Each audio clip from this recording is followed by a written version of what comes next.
5 additional pages of classified documents were found at President Biden's residence in that Wilmington suburb in a room adjacent to the garage. What's your reaction to this latest development?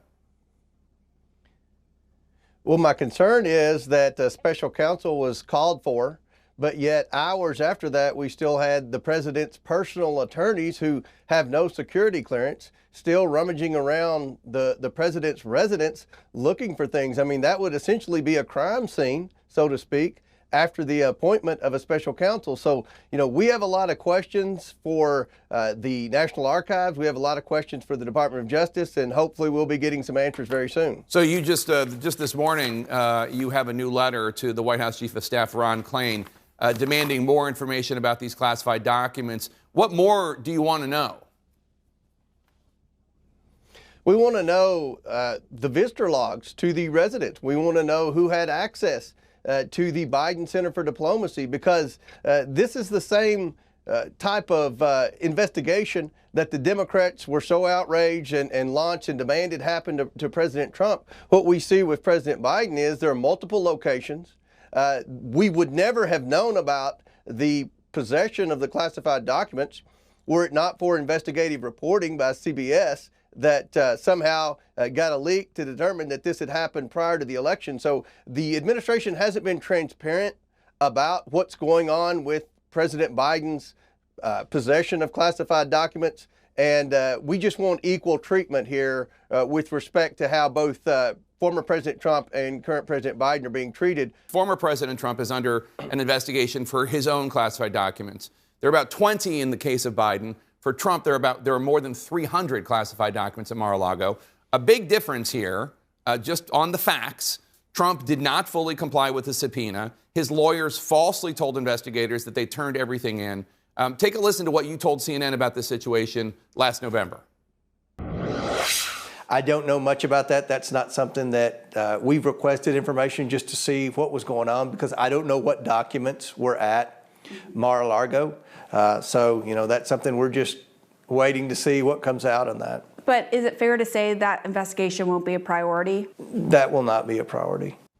So what do you say to viewers who don't understand why President Biden's documents seem like a big priority for you, but President Trump, who took hundreds more documents, did not comply with the subpoena, did not reach out to the National Archives or the Justice Department to say, hey, we found these documents? It's not a priority. Do you only care about classified documents being mishandled when Democrats do the mishandling? Absolutely not. Look, we still don't know what type of documents President Trump had. That's one of the questions we've asked National Archives. Just because Joe Biden's lawyers said they turned over 5 documents doesn't mean they just turned over 5 documents. They could have turned over 500 documents. I'm sorry, but I don't have a lot of confidence in President Biden's personal lawyers. At the end of the day, the National Archives implied to us at former Chairman Maloney's request and told us that the National Archives was working with the Trump administration during the transition. That's the last communication we had with whether or not the archives had worked with Trump on removal of all the documents from the White House. So we don't know exactly what Trump has versus what Biden has. At the end of the day, my biggest concern isn't the classified documents, to be honest with you. My concern is how there's such a discrepancy in how former President Trump was treated by raiding Mar-a-Lago, by getting the security cameras, by taking pictures of documents on the floor, by going through Melania's closet, versus Joe Biden. They're like, okay, your personal lawyers who don't have security clearance, you know, they can go through, they can just keep looking and keep looking and you know, determine whatever's there. That's not equal treatment, and we're very concerned, and there's a lack of trust here at the Department of Justice by House Republicans. That's the outrage. So I get that, but there's a big difference in how President Biden and his team reacted and how President Trump and his team reacted. The FBI searched Mar-a-Lago because Trump, for more than a year, refused to turn over documents to the National Archives and the Justice Department, which was trying to get them back into secure hands. Trump and his lawyers lied about it. Trump lied about not having classified documents, did not keep them in a secure location, did not comply with a subpoena, but said he had. And that search warrant, which Trump forced out into the open through his legal machinations, that cited laws that Trump might have violated, including the Espionage Act.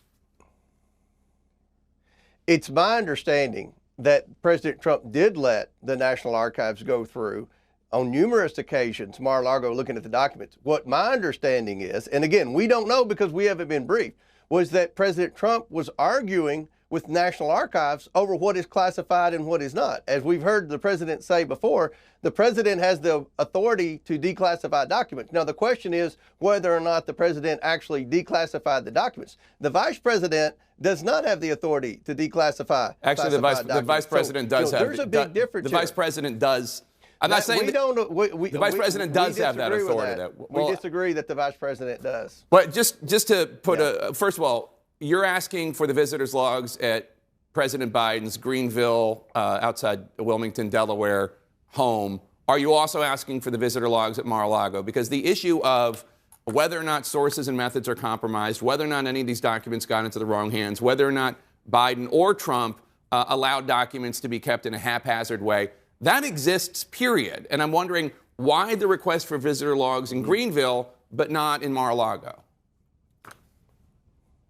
Well, we're doing the Biden family influence peddling investigation. And I can tell you what we've learned just in the last few days from Biden's mishandling of classified documents is that the Biden Center was funded primarily through anonymous donations from China. Was it the Biden Center or University of Pennsylvania? Transactions. I know the University of Pennsylvania had... It was the University of Pennsylvania that funneled it through the Biden Center. And then you have the Biden Center says they didn't get any money from Chinese anonymous donations. I mean, I get that schools get money from Chinese donations, but there is a pattern here. Well, what the American people are going to see from our investigation is a pattern of anonymous donations going to Hunter's business deals, to the Biden Center, to the artwork that Hunter sold at that art gallery in New York. There's a pattern here of anonymous sources of money flowing into Biden's pockets and Biden interests, and it's very concerning. This is a national security risk. That's my biggest concern, and that's why we're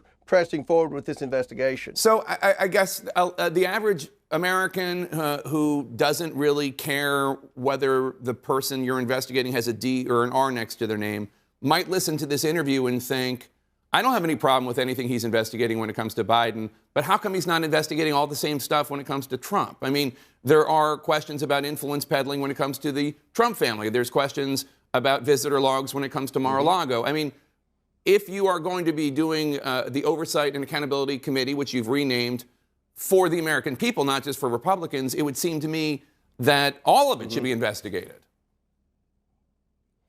And I think the influence peddling with respect to the Trump administration will be a part of our overall investigation, because both Democrats and Republicans have complained about this with the previous two administrations.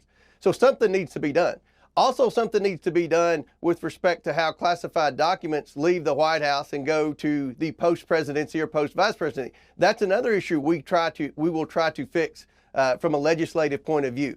But with respect to investigating President Trump, there have been so many investigations of President Trump. I don't feel like we need to spend a whole lot of time investigating President Trump, because the Democrats have done that for the past 6 years. So no one's been investigated more than Donald Trump. Who hasn't been investigated is Joe Biden. And that's why we're finally launching an investigation of Joe Biden. The House Oversight Committee, one investigation, and I hope to have it wrapped up as soon as possible.